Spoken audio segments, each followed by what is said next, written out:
গ্রাম বাংলার চিরচেনা সকাল, হালকা কুয়াশা, গোছানো সবজি ক্ষেত, দূরে কৃষকের হাঁক ডাক, মাঠের এক কোণে মানুষজন ভিড় করে আছে। একটা কাকড়া গাড়ি কাদামাটির মধ্যে আটকে গেছে, কিছুতেই তাকে উদ্ধার করা যাচ্ছে না। লোকজন দাঁড়িয়ে ভিড় করে দেখছে। সেখানে ছোট্ট সাজিদও তার মায়ের সাথে এসেছে, কিন্তু সে এখনো জানে না আজ তার কপালে কি দুঃখ অপেক্ষা করছে। হায় আল্লাহ, গাড়িটা তো তুলতেই পারছে না এতগুলো লোকজন। হাই হাই, গাড়ি সাকারে তো কাদা একদম কামড়ায় ধরছে, আরো লোকজন ডাকতে হইব। এমন সময় ছোট্ট সাজিদ তার মাকে বলে ওঠে, আমিও তো ঠেলতে পারি। ছেলের এমন কথায় সাজিদের মা শব্দ করে হেসে দেয়। না বাবা, তুমি তো ছোট, তুমি পারবে না বাবা। চলো আমরা এখন বাড়িতে চলে যাই, অনেক তামাশা দেখা হয়েছে। বেলা যে করেই যাচ্ছে সোনা, বাড়ি গিয়ে রান্না করতে হবে মাকে। ঠিক আছে মা। এরপর মাহমুদা তার কোলে থাকা ছোট্ট বাচ্চা আর সাজিদকে নিয়ে বাড়ির পথে হাঁটা শুরু করে। ছোট্ট সাজিদ ঠক ঠক করে জমির উপর দিয়ে মায়ের পেছন পেছন হেঁটে চলেছে। হঠাৎ সাজিদ মাকে ডেকে বলছে, মা মা, আমাকেও কোলে নাও না। মা একটু পেছনে তাকিয়ে হাসে আর বলে, বাবা, তোমার ছোট্ট ভাই তো আমার কোলে, দুজনকে তো আমি একসাথে নিতে পারবো না বাবা। আসো বাবা, একটু কষ্ট করে না হয় ধীরে ধীরে আসো। তারপর তারা পুনরায় হাঁটা শুরু করে। এদিকে জমির মাঝখানে আগে থেকেই গভীর নলকূপের জন্য প্রায় 55 ফিট দৈর্ঘ্যের গভীর গর্ত খোঁড়া হয়েছিল। লোকজন যাতে গর্তে পড়ে না যায় তাই গর্তের মুখ খড় দিয়ে ঢেকে রাখা হয়েছিল। দেখলে বোঝাই যায় না ওই খড়ের নিচে যে মৃত্যুসম গভীর একটা গর্ত লুকিয়ে আছে। সেখানে পা রাখতেই ছোট্ট সাজিদ ধপাস করে পাইপের মধ্যে পড়ে যায়। মা মা, বাঁচাও বাঁচাও আমাকে, আমার যে খুব ভয় লাগছে। ছেলের এমন ডাকে মাহমুদা চমকে পেছনে ফিরে তাকায় আর তার বাচ্চাকে খুঁজতে থাকে। তার মুখ প্রশ্নবিদ্ধ ও বিস্মিত এবং ফ্যাকাশে হয়ে যায়। আমার বাচ্চা, আমার বাচ্চা কোথায় গেল? আমার বাচ্চা, হায় আল্লাহ গো, আমার এ কি সর্বনাশ হয়ে গেল। কেউ কি আছো আশেপাশে? আমার সন্তানটাকে সাহায্য করো। সাজিদের মায়ের এমন চিৎকার আর কান্না শুনে এক এক করে সেখানে অনেক লোক জড়ো হলো। কি হইছে মা, কাঁদতাছো কেন তুমি এইভাবে? চাচা গো, আমার যে সর্বনাশ হয়ে গেছে গো, আমার ছেলে সাজিদ গর্তের ভেতরে পড়ে গেছে। এই যে দেখুন চাচা, দেখুন, এই গর্ত থেকে আমার সাজিদ মা মা বলে চিৎকার করছে, দেখুন না একবার। আরে তাই তো, কে কোথায় আসো? তাড়াতাড়ি এইদিকে আহো, সাজিদ রে বাঁচাইতে হইব, সাজিদ যে গর্তে পড়া গেছে। সাজিদ, বাবা সাজিদ, আমার বাপ, শোনো বাবা আমার, আমি আছি বাবা, আল্লাহ রক্ষা করবেন তোমাকে, আল্লাহ তো আছেন। গর্তের ভেতরে অন্ধকার থেকে ছোট্ট সাজিদের কণ্ঠ ভেসে আসে, খুব ভয় লাগছে এখানে মাগো, গর্তের ভেতরে যে খুব ঠান্ডা, আমি যে অনেক ভয় পাচ্ছি মা, বাঁচাও আমাকে। ছেলের এমন কথা শুনে তার মা আরো বেশি কান্না শুরু করে। সবাই নিরুপায়। এরপর মহল্লার পর মহল্লায় এই সংবাদ ছড়াতে থাকে। পুরো মহল্লায় ধ্বনি ওঠে, একটা ছোট্ট ছেলে গর্তে পড়ে গেছে। ওই মহল্লার মসজিদের হুজুরও সেখানে চলে আসে, মানুষকে শান্ত করার চেষ্টা করে। তার চোখেও উদ্বেগ।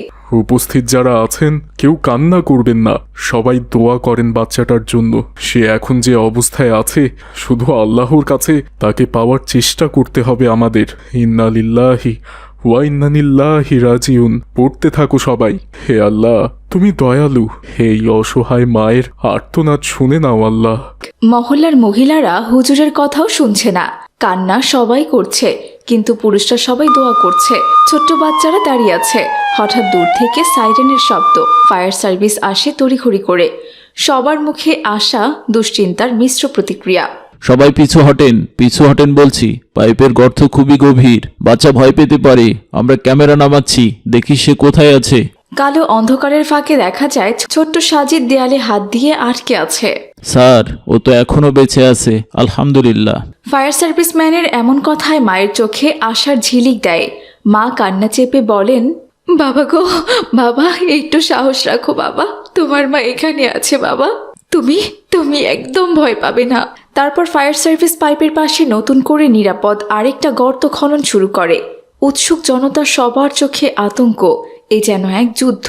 এক টিম মেম্বার শ্বাস ফেলে বলে, গর্তের খুব কাছ দিয়ে গেলে ধস নামতে পারে, খুব সাবধানে কাজ করতে হবে। এমন সময় হুজুর সবার মাঝে দাঁড়িয়ে বলেন, শিশুটাকে নিরাপদে ফিরিয়ে দাও আল্লাহ। সবাই জিকির করতে থাকো, লা ইলাহা ইল্লাল্লাহ, লা ইলাহা ইল্লাল্লাহ, লা ইলাহা ইল্লাল্লাহ বলতে থাকো। রাত গভীর হয়ে আসে।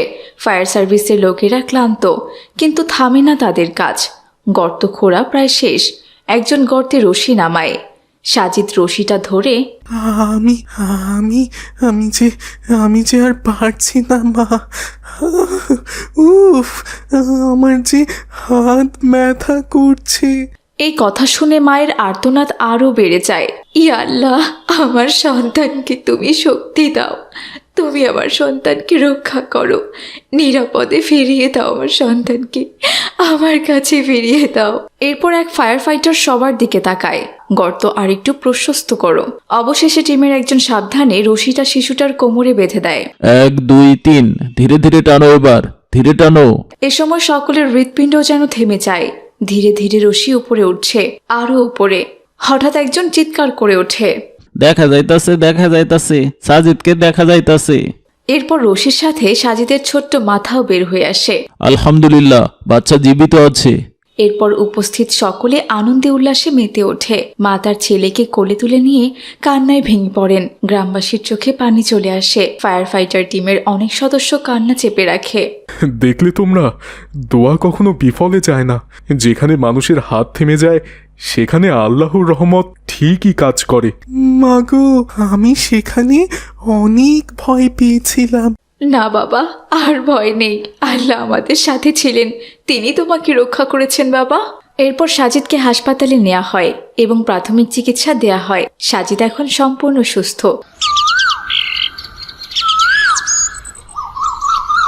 তাকে বাড়িতে আনা হয়। লোকজন তাকে দেখতে আসে।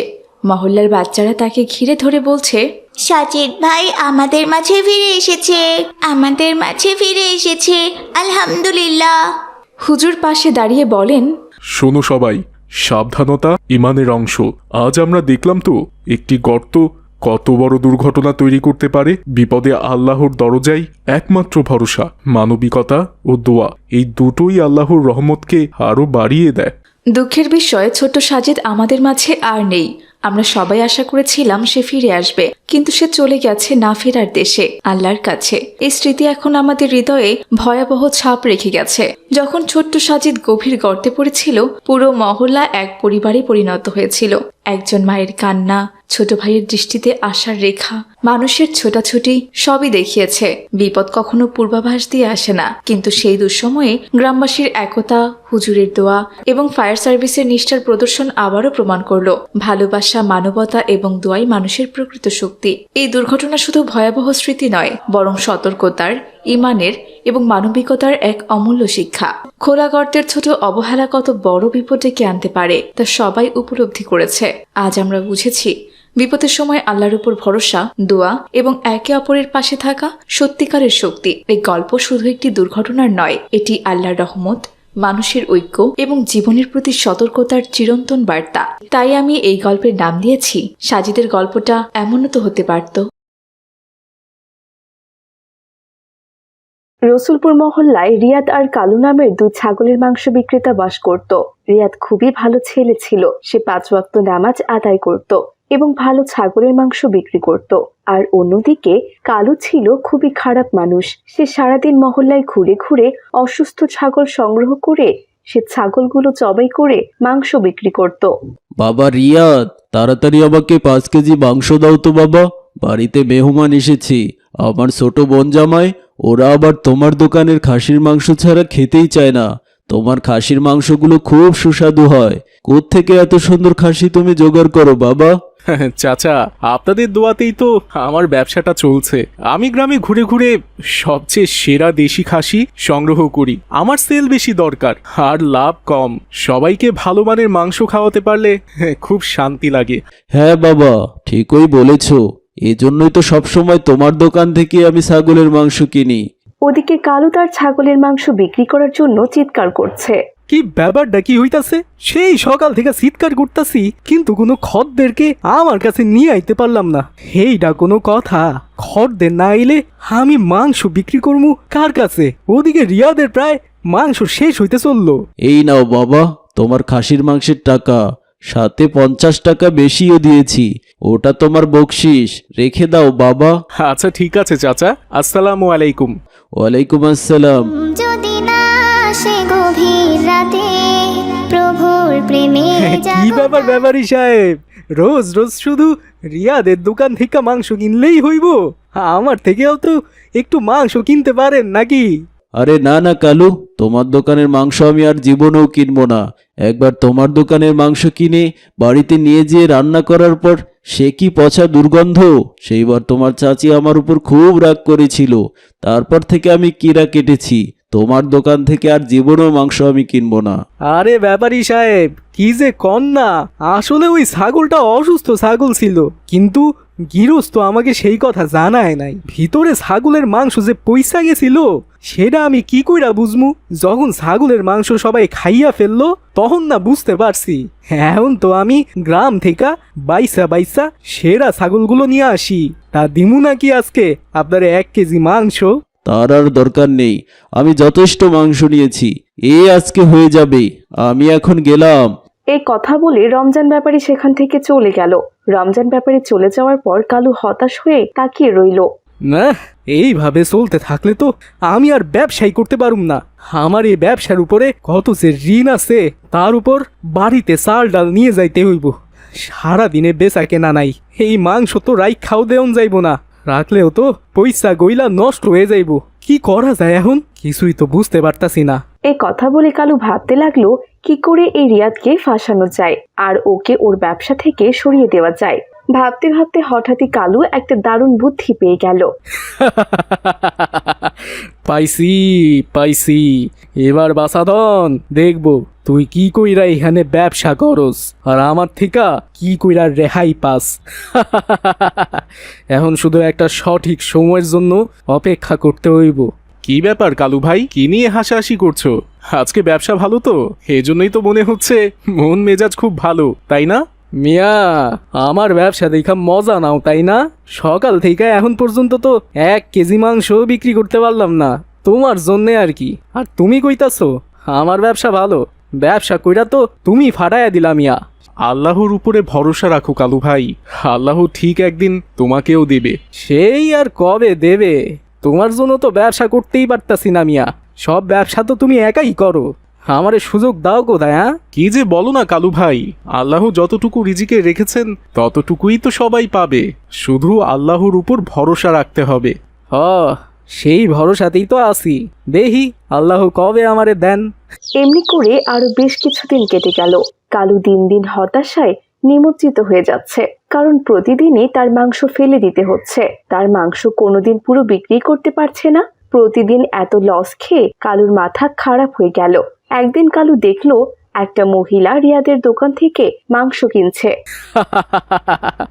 পাইছি পাইছি, আজকে সেই সুযোগের দিন পাইছি।